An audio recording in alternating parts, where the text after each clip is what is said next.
கிறிஸ்துக்கள் அன்பான தேவனுடைய பிள்ளைகளே, ஆண்டவரும் உலக ரட்சகருமான இயேசு கிறிஸ்துவின் நேற்ற நாமத்தினால உங்க எல்லாரையும் வாழ்த்தி ஆசீர்வதிக்கிறேன். இந்த ஜூன் மாதம் 23 மங்கள வார்த்தை நிகழ்ச்சி மூலமாக உங்களை நேரடியா பார்க்கறது எனக்கு ரொம்ப சந்தோஷம். கர்த்தர் உங்களை ஆசீர்வதிப்பாராக. இன்னைக்கு நமக்கு என்ன மங்கள வார்த்தை ஆண்டவர் வச்சிருக்காரு எடுத்து வாசிக்கலாம். யோவான் எழுதின சுவிசேஷம் 14ஆம் அதிகாரம் 18வது வசனம் இப்படியாய் சொல்லுகிறது: நான் உங்களை திக்கற்றவர்களாக விடேன், உங்களிடத்தில் வருவேன்.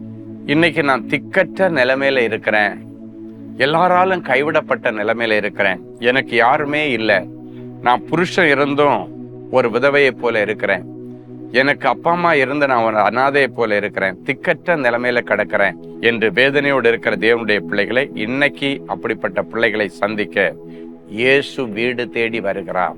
நான் உங்களிடத்தில் வருவேன். வந்து சொல்றாரு, உங்களை திக்கற்றவர்களாய் நான் ஒருபோதும் விடுவதில்லை. சொந்த அப்பா அம்மாவுடைய அன்பு மாறினாலும் ஆண்டவருடைய அன்பு மாறாது. சீயோனோ கர்த்தர் என்னை மறந்தார், கர்த்தர் என்னை கைவிட்டுட்டாரு அப்படின்னு சொன்னாலும், ஆனால் ஆண்டவர் என்ன சொல்லுகிறார்? நான் உன்னை விட்டு விலகுவதும் இல்லை, உன்னை கைவிடுவதும் இல்லை. ஒரு ஸ்திரியானவள் தன் பிள்ளைக்கு இறங்காமல் போனாலும், அந்த பிள்ளையை மறந்தாலும், நான் உன்னை மறப்பதில்லை என்று சொன்ன ஆண்டவர் இன்றைக்கு உங்களை பார்த்து சொல்றாரு, யார் இருக்கிறாங்களோ இல்லையோ, நான் உங்களுக்காக இருக்கிறேன். இதை விட பெரிய உத்தரவாத வார்த்தை என்ன வேணாம்? அவர் சொல்றாரு, நான் உங்களை திக்கற்றவர்களாய் விடேன். திக்கற்றவளாய் அலைந்து திரிந்த ஆகாரை வனாந்தரத்தில் சந்தித்து, திக்கற்ற பிள்ளையாய் வனாந்தரத்தில் சுற்றி சாவின் விளிம்பிலே கிடந்த அந்த ஆகாருடைய பிள்ளையை காப்பாற்றி, அந்த பிள்ளையை வில்வித்தையில் வல்லவனாக்கி அவனிடத்திலிருந்து பெரிய ராஜாக்களை தோன்ற பண்ணின ஆண்டவர், அந்த ஆகாருடைய கண்ணீரை துடைத்து ஆகாருடைய சந்ததியில் இருந்து பிரபுக்களை உண்டு பண்ணின ஆண்டவர் இன்றைக்கும் உயிரோடு இருக்கிறார். ஆகார் திக்கற்றவளா அலையும் போது ஆகாருக்கு நன்மை செய்த ஆண்டவர் உங்களுக்கு செய்ய மாட்டாரா? எல்லாம் முடிந்தது என்று சூழ்நிலையில இருந்த ஆகாருடைய பிள்ளையுடைய வாழ்க்கையில ஆண்டவர் அதிசயத்தை செய்து மறுபிறவியை கொடுத்து பெரிய ஆசீர்வாதமான செல்வங்களையும் செல்வாக்குகளையும் கொடுத்த ஆண்டவர் உங்களுக்கு செய்ய மாட்டாரா? செய்வார். எனவே இன்றைக்கு விசுவாசத்துல வேரூன்றி நின்று, என் தேவன் எனக்காக ஏதாவது ஒன்று செய்வார் என்று சொல்லி நீங்க விசுவாசத்தோட இருங்க. ஏதாவது ஒண்ணு செய்வார்னு நீங்க சொன்னா போதும், ஆண்டவர் உனக்கு வேண்டியபடி எல்லாம் செய்வார். உங்களுக்கு வேண்டியதெல்லாம் பார்த்து பார்த்து பார்த்து பார்த்து செய்வார். ஒருவேளை நினைக்கலாம், எங்க அப்பா இல்லை, அப்பா இருந்திருந்தா நல்லபடியா என் லைஃப்பை செட்டில் பண்ணி நல்ல இடத்துல கல்யாணம் பண்ணி கொடுத்துருப்பாரு. கவலைப்படாதீங்க, பரலோக அப்பா வந்து நின்று செய்வான்.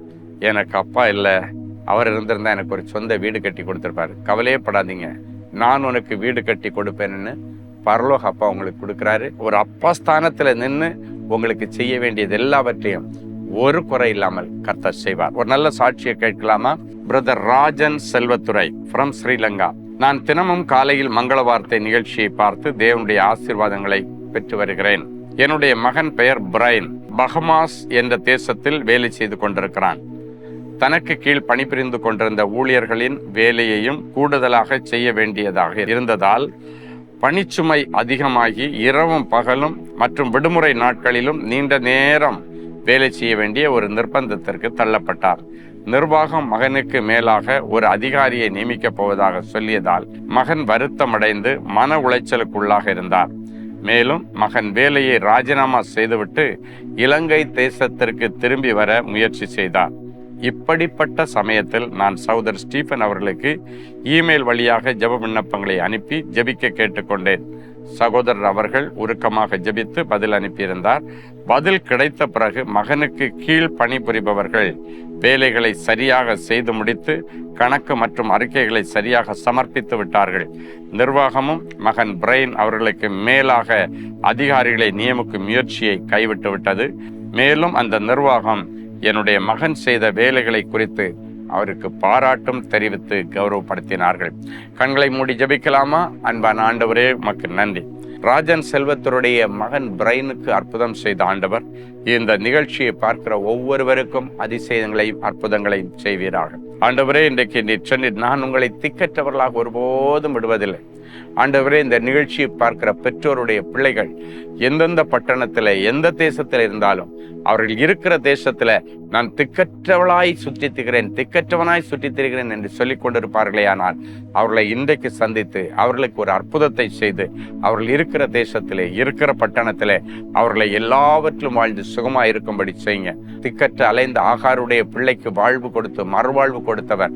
இந்த நிகழ்ச்சியை பார்க்கிற ஒவ்வொருவரும் ஆகாரை போற வனாந்தரத்திலே சுற்றுகிறவர்கள், வறட்சியோடும் பஞ்சத்தோடும் வேதனையோடும் சுற்றி கொண்டிருக்கிற ஒவ்வொருவரையும் கர்த்தர் இன்றைக்கு சந்தித்து அவர்கள் பிள்ளைகளுக்கு நல்ல வேலை வாய்ப்புகள், நல்ல எதிர்காலத்தை கொடுத்து அவர்களை பலம் கொண்டும் இடம் கொண்டும் பெருக பண்ணி அவர்களை முன்னேறுவதற்கு சிறப்பு வழிகளை திறந்து கொடுத்து அவர்களும் இந்த பூமியிலே சமுதாயத்திலே தலை நிமிர்ந்து வாழ கர்த்தர் அனுக்கிரகம் பண்ணும்.